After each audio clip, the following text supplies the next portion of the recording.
আজকের দিনটা অত্যন্ত শুভ দিন, আমাদের বাংলাদেশের জন্মদিন এবং আজকে ৫৫তম বর্ষ আমরা পালন করছি। এই ৫৫তম বর্ষের শুভ লগ্নে সকলের উদ্দেশ্যে আমার কিছু কথা বলা দরকার। আমি মনে করি আমি বৈষম্যের শিকার একটা পরিবার। বৈষম্যের শিকার এই কারণেই, আমার প্রয়াত ভাই যিনি বিভিন্ন আন্দোলন সংগ্রাম, ঢাকার রাজপথে একজন লড়াকু সৈনিক ছিলেন, লক্ষ লক্ষ লোক তার মিছিলে যেত। ঢাকা শহরের বিএনপির মিটিং হলে যদি সেখানে বাকির হোসেনের মিছিল, সেখানে যদি চৌধুরী আলমের মিছিল, সেখানে যদি নাসিরউদ্দিন পিন্ডির মিছিল না যেত, তাহলে বিএনপির মিটিং শুরু হইতো না। তাতে 1 ঘন্টা লাগুক 2 ঘন্টা লাগুক, এমন একজন মানুষ, এমন একটা প্রতিষ্ঠান, এমন একজন ব্যক্তিত্ব।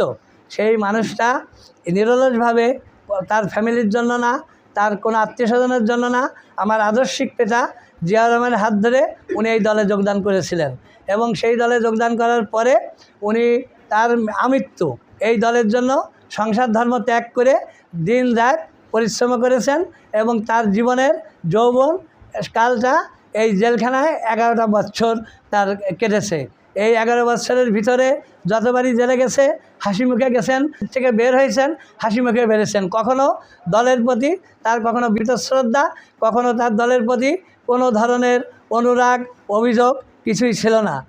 আমাদের নড়াইল একে যদি উনি বেঁচে থাকতেন, আজকে নড়াইলে এই যে আজকে আমি যে কথাগুলো বলতেছি, এই কথাগুলো বলা রাখতেন না। উনি ছিল একেবারে যারা তৃণমূলের কর্মী, যারা আমজনতা, উনি সর্বদলীয় নেতা ছিলেন। ওনার কাছে যে যখন কোনো অভিযোগ নিয়ে যেত উনি সবার জন্য কাজ করেন। তা আমি যেহেতু সেই তারই ভাই একজন, সে কীভাবে অন্যায়ভাবে নিষ্ঠুরভাবে 2010 সালের 7ই জানুয়ারি কারার অন্তরালে রাষ্ট্রীয় হেফাজতে সরকারি পৃষ্ঠপোষকতায় কীভাবে মারা গেল আপনারা সবাই জানেন। আজ পর্যন্ত সেই ভাইয়ের বিচার আমি পেলাম না। কিন্তু আমার দলের কাছে, হাইকমান্ডের কাছে আমি বারবার নিবেদন করেছি, এখনও বিনয়ের সহিত আমার হাইকমান্ডের কাছে, আমার তারুণ্যের অহংকার সহ সকলের কাছে আমি বিনীত অনুরোধ করছি, আপনারা দয়া করে একজন মানুষকে 4 বার নির্বাচন করার সুযোগ দিয়েছেন, সেই মানুষটা আপনাদের আশানুরূপ ফল দিতে পারে নাই, সেই মানুষটাকে আবার আপনাকে দিলেন। আপনাদের তো ম্যান দরকার না, আপনাদের দরকার আপনাদের হাতকে শক্তিশালী করার মতো এমপি দরকার। আপনারা আমাকে যদি এমপি হিসাবে আমাকে যদি মনোনয়ন দেন, আমি নিশ্চিতভাবে বলতে পারি এই আনোয়ার ভাইয়ের নেতৃত্বে বিপুল ভোটের ব্যবধানে, কাস্টিং ভোটের 80% ভোট নিয়ে আমি ধানের শীষ প্রতীকের বিজয় নিয়ে আমার তারুণ্যের অহংকারের হাতকে শক্তিশালী করতে পারবো। এরপরে যদি উনারা আমাদের এই কথা আমলে না নেন, এবং আমি অমিত ইসলামের দৃষ্টি আকর্ষণ করে বলছি, ওনার এখনও সুযোগ আছে, যেহেতু উনি আমাদের সাংগঠনিক অভিভাবক খুলনা বিভাগের, এই খুলনা বিভাগের 35টা আসনের উনি অভিভাবক। উনি এইটাকে পুনর্মূল্যায়ন করে দলের হাইকমান্ডে যদি রিপোর্ট দেয়, উনি মাঠে দেখুক, আমার মুখের কথার দরকার নাই। আমাদের অভিসংবাদের নেতা আমাদের তরিকুল ভাই, ওনার সুযোগ্য সন্তান। আমি মনে করি মানুষ মাত্র ভুলভ্রান্তি হয়, উনি সেই ভুলগুলো শুধরে নিয়ে যদি এই মনোনয়নটা উনি পরিবর্তন করে, হাইকমান্ডের কাছে দাবি করে, আমি আশা করি 25-এর আগেই, যেহেতু নড়াইল 2-এরও পরিবর্তন হচ্ছে, আশা করি আমারটা ওই সাথে পরিবর্তন হয়ে যাবে। কারণ আমরা দলকে ভালোবাসি, শহীদ জিয়া পরিবারকে ভালোবাসি, ধানের শীষকে ভালোবাসি। আমরা এর থেকে কখনো বিচ্যুত হব না।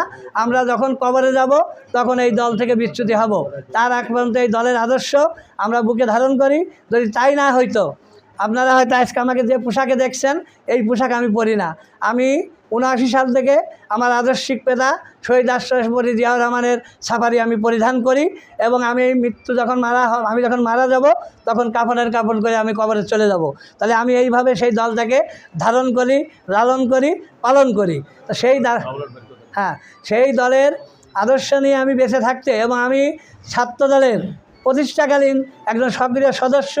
আমরা 100 জন ছাত্র ঢাকা বিশ্ববিদ্যালয়ে 1979 সালে ঢাকা 2 বছরের মাথায় 2টি ছাত্রী হল, 9টা ছাত্র হলে নিরঙ্কুশ ছাত্রদলের বিজয় এনেছিলাম। এবং চরম সত্য কথা যে ঈর্ষাদ আমলে আমরাই সেই নেতৃবৃন্দ গোপালগঞ্জ বঙ্গবন্ধু বিশ্ববিদ্যালয়ে ছাত্রদলের ফুল প্যানেল পাশ করিয়েছিলাম। আমরা সেই ছাত্রদল করেছি। এবং আমি ঢাকা কলেজ এবং জগন্নাথ বিশ্ববিদ্যালয়ে 8ম BCS একটানা 32 বছর শিক্ষকতা করে আমি আমার বেতনের টাকা কখনো বাড়ি নিয়ে যাইতে পারি নাই। আমার ছাত্রদলের যারা নেতৃবৃন্দ, ছাত্রদলের যারা ফলোয়ার, ছাত্রদলের দলের যারা কর্মী ছিল, তাদের হোস্টেল ভাড়া, তাদের প্যান্ট শার্ট বানানো, তাদের স্যান্ডেল জুতা কিনে দেওয়া, তাদের বেতনের টাকা দেওয়া, তাদের বই খাতা কিনে দেওয়া, তাদের বাড়িতে বাস ভাড়া দেওয়া, এগুলো কাজ আমি নিরলসভাবে করেছি। এবং যে 24-এর গণ অভ্যুত্থান হলো, এই গণ অভ্যুত্থানে আমি নিজে 30 থেকে 40 লক্ষ টাকা আমার এই বৈষম্য বিরোধী ছাত্র আন্দোলনের পাশে ব্যয় করেছি। সবচেয়ে বেশি ব্যয় করেছি 5, 6, 7, 8 আগস্ট যেদিনকে সরকার গঠন হলো, এই 4 দিন আমি 20 লক্ষ টাকা ব্যয় করেছি। কারণ এই 4 দিন কোনো সরকার ছিল না। এই 4 দিন ঢাকার রাজপথের ছাত্ররা ট্রাফিকের দায়িত্ব পালন করেছে, 24 ঘন্টা কাজ করেছে। আমরা এরকম 100 জন মানুষ আমরা বিভিন্ন স্পট, 4-5টা স্পট বেছে নিয়ে সকাল থেকে রাত 12টা পর্যন্ত তাদের খাবারের ব্যবস্থা করেছি, নাস্তার ব্যবস্থা করেছি, পানির ব্যবস্থা করেছি। এই পর্যায়ে এসে যদি আমার মতো একটা মানুষ নমিনেশন না পায়, তাহলে আমার দলের কাছে আমি কি চাইতে পারি? তো দলের প্রতি আমার কোনো, যেহেতু আমি ক্ষুদ্র একজন মানুষ, আমার নেতৃবৃন্দ অনেক ক্ষুদ্র মানুষ, তাদের কোনো ক্ষমতা নাই, কিন্তু আমরা দলের কাছে বারবার অনুরোধ করছি, এখনও করছি। আমরা দলের আদর্শের বাইরে যাইতে চাই না। আমরা চাই আমাদের হাতে ধানের শীষ প্রতীক থাকবে, সেই ধানের শীষ প্রতীক নিয়ে আমরা বিজয় ছিনিয়ে আনব। কিন্তু দল যদি আমাদের এই কথা আমলে না নেয়, কর্ণগোচরে না নেয়, যদি তারা এইটা নিয়ে তারা কোনো মত প্রদর্শন না করে, তাহলে আমাদের যেটা উই আর ইউনাইটেড নড়াইল একের বাকি যে 16 জন যে সিদ্ধান্ত নিয়ে আমাকে এই আমাকে স্বতন্ত্র হিসাবে মনোনীত করেছে, আমি এবং ওখানে কর্নেল সাহেবও আমাকে, উনি সাথে সাথে আমাকে আমার পক্ষে কাজ করবেন বলে ওয়াদাবদ্ধ, এবং নির্বাচনের দিন পর্যন্ত উনি আমার সাথে থাকবেন। এজন্যই আমি কর্নেল সাজ্জাদ ভাইকে স্যালুট জানাই, ধন্যবাদ জানাই, আন্তরিক মোবারক জানাই। আল্লাহ ওনাকে দীর্ঘজীবী করুক, এবং উনি যাতে সুশৃঙ্খলভাবে, উনি আমার অভিভাবক হিসাবে, আমার গুরু হিসাবে উনি আমার পক্ষে যাতে নিরলসভাবে কাজ করতে পারে, সেইটা যাতে হয়। আমি শান্তিপ্রিয় মানুষ, আমি শান্তিপূর্ণভাবে থাকতে চাই, এবং শান্তিপূর্ণভাবে আমার এলাকার যে জনগণ, জনতা, আমরা বাপ ছেলের ভিতরে দ্বিধা বিভক্তি থাকতে পারে, বাপ ছেলের আদর্শগত পার্থক্য থাকতে পারে, কিন্তু দিন শেষে আমরা সহাবস্থানে বসবাস করতে চাই। আমরা কেন একজনের বাড়ি পোড়াতে হবে, কেন একজনের বাড়ি লুট করতে হবে, কেন তার বিরুদ্ধে মামলা দিতে হবে, কেন তাকে এলাকা ছাড়া করতে হবে? আমি এগুলোর, যদি আল্লাহ আমাকে সবার সাহায্য সহযোগিতা পাই, সবাই যদি আমাকে সাহায্য সহযোগিতা করে, আমি ইনশাআল্লাহ যদি ওই জায়গাতে যেতে পারি, এই কোনো অজ্ঞাত মামলা, কোনো মামলা, মিথ্যা মামলা, কোনো হয়রানিমূলক মামলা, আমার নড়াইলের যে সমস্ত বাসিন্দা, এই নড়াইল থেকে এখন বিভিন্ন জায়গা বিচ্ছিন্নভাবে বাংলাদেশে, বিদেশের যেখানে আছে, আমি প্রত্যেকটা মানুষকে, যারা অন্যায় করেছে তার জন্য আইন আদালত আছে, তার জন্য আইন শৃঙ্খলা বাহিনী আছে, তারা বিচার করবে। কিন্তু সমস্ত লোক কিন্তু অন্যায় করে নাই। এই অন্যায়ের আমি প্রতিকার করব, এই মিথ্যা মামলার আমি অবসান ঘটাবো।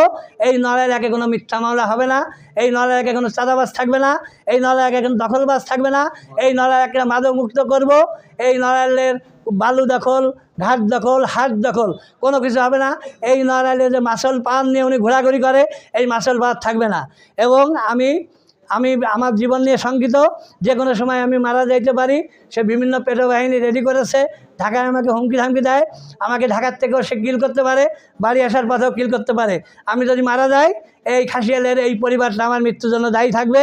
আমি বিভিন্ন জায়গায় তার বিরুদ্ধে অভিযোগ, তার ফ্যামিলির বিরুদ্ধে অভিযোগ করে বলেছি, নাম মেনশন করে বলেছি, এটা আমি বলেছি। এবং এই সমস্ত কাগজ আমার যারা আত্মীয় স্বজন, তাদের কাছে রিসিভ কপি রেখে দিছি। এখানে যারা তরুণ ছাত্র প্রতিনিধি আছে, তোমাদের প্রতি আমার উপদেশ হলো, আমরা এখন বয়সের একেবারে জীবনের শেষ প্রান্তে এসে গেছি।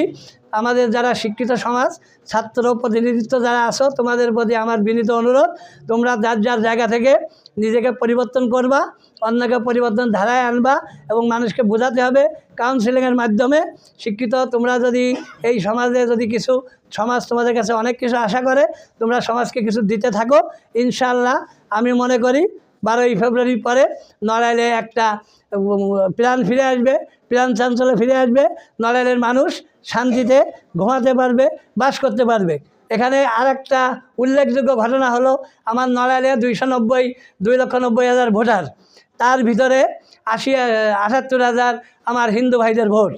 আমার প্রশ্ন হলো আপনাদের কাছে, আমার হিন্দু ভাইয়েরা এই দেশের নাগরিক, এই দেশে ট্যাক্স দেয়, এই দেশে বসবাস করে, এই দেশের সুযোগ সুবিধা ভোগ করে হিন্দু মা ভাই বোনেরা কেন এই জায়গাটাকে নিরাপদ মনে করে না? কেন তারা অজানা আতঙ্কে থাকে? কেন তারা মনে করে আমার মন্দির দখল হয়ে যাবে, আমার দোকান দখল হয়ে যাবে, আমার বাড়িঘর দখল হয়ে যাবে, আমার জমি দখল হয়ে যাবে, আমাকে একটু আগে পরে এসে করবে 2 লাখ টাকা চাঁদা দাও, নাহলে তোমাকে অজ্ঞাতর ভিতর নাম ঢোকাই দেবো, নাহলে বলবে তোমার জায়গা দখল করবো, তুমি ইন্ডিয়া চলে যাও। এইটার অবসান আমাদের করতে হবে। হিন্দু ভাইদের উদ্দেশ্যে আমি বলি, আমার যে ভাই পুরাতো ভাই BM বাকির হোসেন নলের উপকার হইতে যে তার জীবন উৎসর্গ করে গেছেন, বিসর্জন দিয়ে গেছেন, আমি তার ভাই হিসেবে অধ্যাপক BM নাবিক হোসেন প্রতিজ্ঞা করছি যে হিন্দু ভাইদের যদি জায়গাটাকে নিজের জায়গা মনে করাইতে না পারি, প্রয়োজনে আমার জীবন তাদের জন্য আমি উৎসর্গ করে দিয়ে যাব ইনশাআল্লাহ। আমি কোনো মৃত্যুকে ভয় করি না, মৃত্যুকে আমি সবসময় আলিঙ্গন করে বেরোই যে আল্লাহ মৃত্যু দিলে যাবে, কিন্তু আমি কাউকে ভয় পাই না, আমার রক্ত সেই ভয় বহন করে না। তাই আপনাদের প্রত্যেকের প্রতি শ্রদ্ধা রেখে, বিনম্র শ্রদ্ধা, আজকে আমাদের 55তম জন্মদিন, আমাদের স্বাধীনতার লাল সবুজের পতাকা 55,126 বর্গ মাইলের ভূখণ্ডের আমরা মালিক। আমরা এখানে নিঃস্বাধীনভাবে শ্বাস প্রশ্বাস নিতে পারি, আমরা পরাধীন না। আমরা 224 বছর পরাধীন ছিলাম, ব্রিটিশের 200 বছর, পশ্চিম পাকিস্তানের 24 বছর। তো আমরা পরাধীনতার শৃঙ্খল থেকে মুক্ত হয়েছি। এজন্য আমাদের যারা প্রাণ দিছে তাদের প্রতি আবারও কৃতজ্ঞতা, এবং সবাইকে, আমাদের যারা নেতৃবৃন্দ আছে সবাইকে আন্তরিক মোবারকবাদ, ধন্যবাদ জানিয়ে আমি আমার বক্তব্য শেষ করছি। আসসালামু আলাইকুম।